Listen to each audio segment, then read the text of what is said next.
Greetings everyone and welcome back to the channel. It's your boy Mark Quincy. Thank you for stepping in. Today we're going to be talking about Norse Atlantic Airways and my recent experiences with them. We're here to share that with you. Let's go along. So first of all, Norse Atlantic Airways is a Norwegian low-cost carrier that flies long hauls between Europe, North America, Africa, and Asia. I ended up finding out about that by looking on YouTube because I was looking for plane tickets to go to London and I saw a lot of options, saw Virgin Atlantic, saw Delta, of course, United, your typical carriers, and British Airways.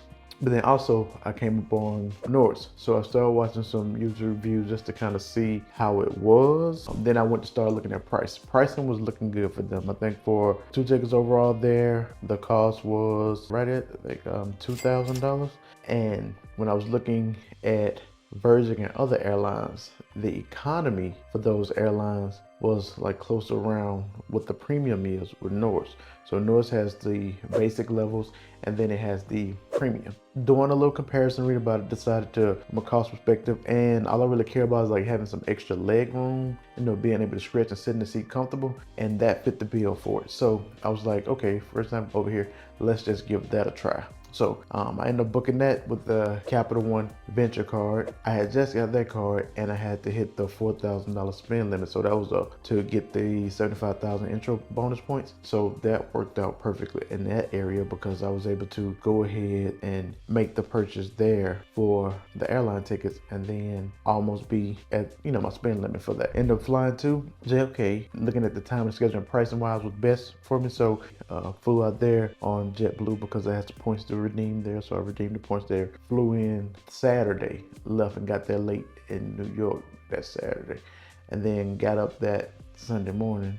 And this was the week of Thanksgiving. The flight left from Norse was leaving out from 6 p.m. and arriving there at 6 a.m. First thing, let's start here. They don't have a online check-in system. So unlike most carriers where you have the option to go in, check in, say how many bags you have and do what you need to that way, they don't. You actually only can check in with them once you get to the airport. And they don't actually open that check-in window until 4 hours prior to departure. So you're not checking in online, you're not getting boarding passes early. Everything's done right at the airport when you get there. Get to the airport early to try to be able to check in, and you have to maneuver and find your way. It was in the JFK location, so went back there, was able to find the location, and they start forming the line, so you get in the line. They're real particular about carry-ons. So they have actual bin. They actually put the luggage in the bin to test the height, and then they actually weigh the carry-ons as well. Now, when you're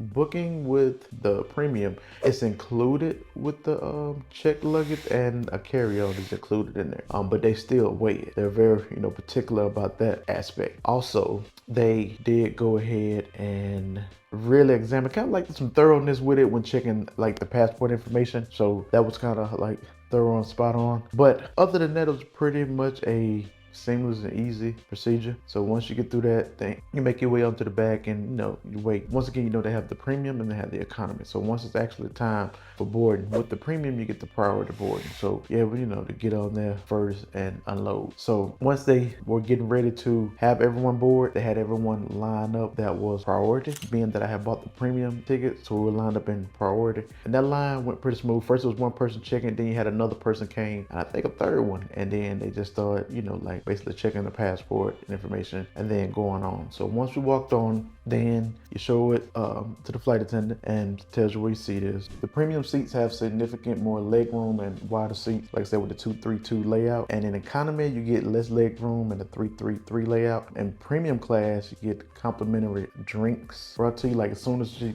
settle down and sit, then they start bringing the complimentary drinks out. So they started with that quick. Then they started coming with the headphones, eye mask, or other options also presented. Then within the seat itself, where it's like a little metal part where that pops out, where you can actually place the jacket on there. If you have a jacket, you can actually hang it on there. Inside the seats and on the armrest, it has 2 levers that you pop out. So one pops out, you actually have the TV come out, and then the second one pops out, and that's the actual tray that folds out once, or it fold out twice and extend it even further. So those were the first notables, like as far as like getting on the plane. Let's talk about the entertainment. So it was a decent amount of movie options, not the broadest range that I've seen. Fairly decent that you could find something to watch. I always bring my tablet with things either downloaded on it or things downloaded on YouTube, so it never really bothers me. And also a book like to read, I can find plenty of ways to occupy myself without actually looking at the TV, so it didn't really matter to me. But it wasn't the greatest broad range of options available. Also Wi-Fi. There was no Wi-Fi on the plane at all. So if you're somebody looking to do some work while you're on that haul, which by the way was a 7-hour trip, so if you're somebody like dedicated, trying to knock out some time, majority of the time working, then Wi-Fi wasn't an option. So if you're using it for work or leisure, it's not there. Premium, it had a lot of choices to choose from as far as like drinks, and you just go up on the tablet, hit food and services, and you could select from the range there, and you can get it as much as you want it, as well as with some snacks that were offered. When you're on these flights, you get 2 meals. You get the first one, which is at this particular time would have been considered dinner. Later on, you get like a light meal that they call it, like, and that's like almost, I think, if I'm not mistaken, an hour and a half or 2 before landing at destination that they bring that out. So with the first meal, that consisted of salmon with rice, broccoli, some type of potato, another small salad in a cup, and cake and a roll. Overall, the food was pretty decent. It's not like maybe some of the meals that you might get on the other first class or those flagship type carriers, but it was pretty tasty. That the salmon was good, the rice was good, the broccoli. Overall, I mean, I was able to eat everything. It wasn't a bad taste within it, so that was pretty good. Now the light meal, that I guess because it was closer to the breakfast time of landing, that consisted of a quiche with some potatoes. There was strawberry yogurt, roll again, and orange juice. All of that was pretty good as well. So it was no complaints as far as with the actual full meal and the light meal. So also on the windows themselves, it doesn't have like a shade system. You actually has buttons that you push that actually lets you dim the lights to certain levels. So you like dimming it and brightening it back up, which I thought was a pretty cool and neat feature. Of course, they have 2 plug-in power sockets right in between the middle on the armrest, lowered there. They have the USB from the TV along with the jack plug-in. Now, I spoke about the TV coming out the armrest, and that's because the actual seats recline back pretty far. Having the TV come out of the armrest, it actually lets those seats come all the way back without affecting your actual space. And I'm about 6 feet, and having the TV still in place, as opposed to having it on the back of the seat, it wouldn't have been as serviceable and as comfortable as it was. Last, I want to end it with talking about the staff. So they were very pleasant, very responsive. Service response time was good coming through at once you clicked on it, ordered something. That was pretty good. Being a premium, I don't know what it would have been like in economy, but it was responsive. They were very polite. It was good. All in all, would I do that again? Definitely.